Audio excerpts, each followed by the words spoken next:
வணக்கம் நேர்களே. மீண்டும் நம்ம ஏற்கனவே நம்ம ஆடு சம்பந்தமாக வளர்க்கிறத பார்த்தது மாதிரி இவர் விவசாய சம்பந்தமாகவும் ஒன்று நமக்கு பகிரணும்னு கண்டிப்பாக சொன்னார். அதனால் அதை பற்றி நாங்கள் பேச போகிறோம்.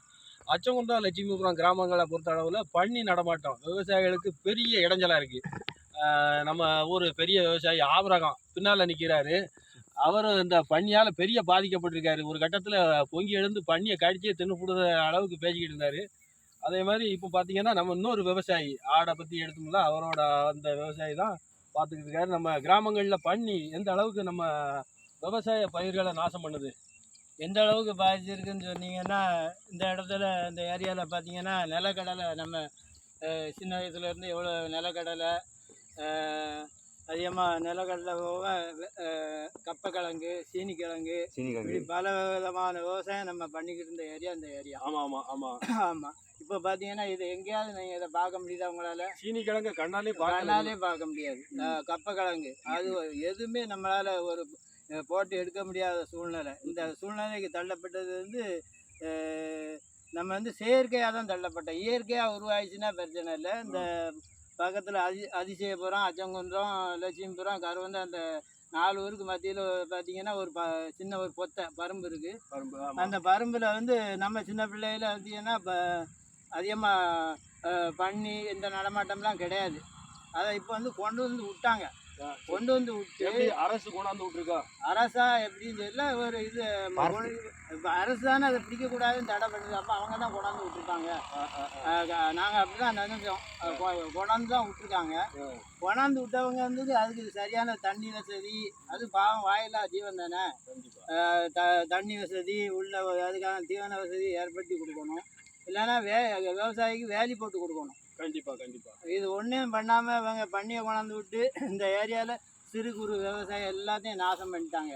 கிட்டத்தட்ட நிலக்கடலை விவசாயம் சுத்தமாக எடுபட்டு போச்சு. கப்பக்கிழங்கு விவசாயம், இப்படி நிறைய விவசாயம் இதனால சுத்தமாக சோளம் கொண்டு பார்த்தீங்கன்னா ஜேசிபி வச்சு தோண்டின அளவுக்கு தோண்டி போட்டுரும். அந்த அளவுக்கு ஆழமாக தோண்டி. ஆமாம், அந்த அளவுக்கு. இப்போ தென்னங்கன்று வைக்கணும்னா நம்ம பண்ணி கொண்டாந்து விட்டா போதும். 4 பண்ணியை கொண்டாந்து விட்டா அந்த அளவுக்கு தோண்டிடும் போல. 500 கன்று வச்சு போடலாம் தென்னங்கன்று. ஆமாம், அந்த அளவுக்கு தோண்டுது. கிணறு தோண்டிடும் போல அந்த அளவுக்கு தோண்டி போடுது.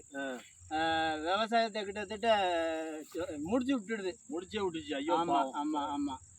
இந்த வயசுல இப்போ அந்த பரும்பை சுற்றி பார்த்தீங்கன்னா விவசாயமே பண்ணுறதே இல்லை. இப்போ நிறைய பேர் ஆட்டுக்கு மட்டும் கொலை போடுறாங்க. நான் கூட பார்த்தேன், அது பூரா சீவம்புல் காடாக கிடக்கு எல்லா பக்கம். ஆமாம் ஆமாம் ஆமாம். எல்லாத்தையும் விவசாயத்தை நாசம் பண்ணிடுது. நம்ம ஏரியாலேயும் நிறைய விவசாயத்தை நாசம் பண்ணிடுது.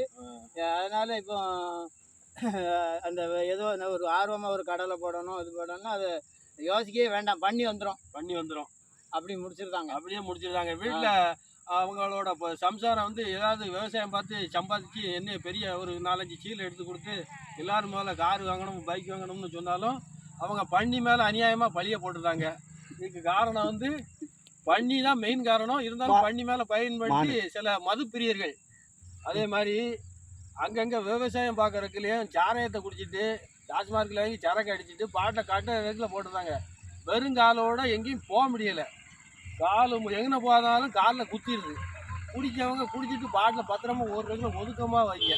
அதுதான் உங்களுக்கு பன்னி சம்பந்தமாகவும் நமக்கு அது மது விலக்கு சம்பந்தமாகவும் தெரிஞ்சுக்கிட்டோம். அடுத்த விவசாயி ஏற்கனவே வேற சொல்லியிருந்தோம். இவர் தான் பன்னிக்கா ரொம்ப ஃபஸ்ட்டு ஆரம்பத்தில் இவரை பற்றி பேசிக்கிட்டு இருந்தோம். ஆனால் இவர் சரியான நமக்கு பேட்டி இது கொடுக்கறதுக்கு ரொம்ப சோம்பரப்படுறாரு. திரும்ப மாட்டிக்காரு. பொட்ட பிள்ளை வைக்கப்பட்ட மாதிரி படுறாரு. அவரை என்ன தான் செய்ய போகிறோம்னே தெரியலை. இவர் தான் அந்த விவசாயி. பன்னிக்கு ஆரம்பத்தில் இவர் தான் எதையாவது பண்ணணும் அப்படின்னு சொன்னார். எவ்வளோ வெக்கப்பட்டு போய் நிற்காருன்னு பாருங்கள். பன்னிக்கு நாய் சவுண்டு ரெக்கார்டு போட்டு விடிய ரெக்கார்டுக்கே 50,000 ரூபா செலவழிச்சார். மைக் செட்டுக்கே 40,000 ரூபாய் 50,000 ரூபாய் செலவழித்து பண்ணவர். மீண்டும் மற்றொரு நிகழ்ச்சியில் சந்திப்போம். வணக்கம்.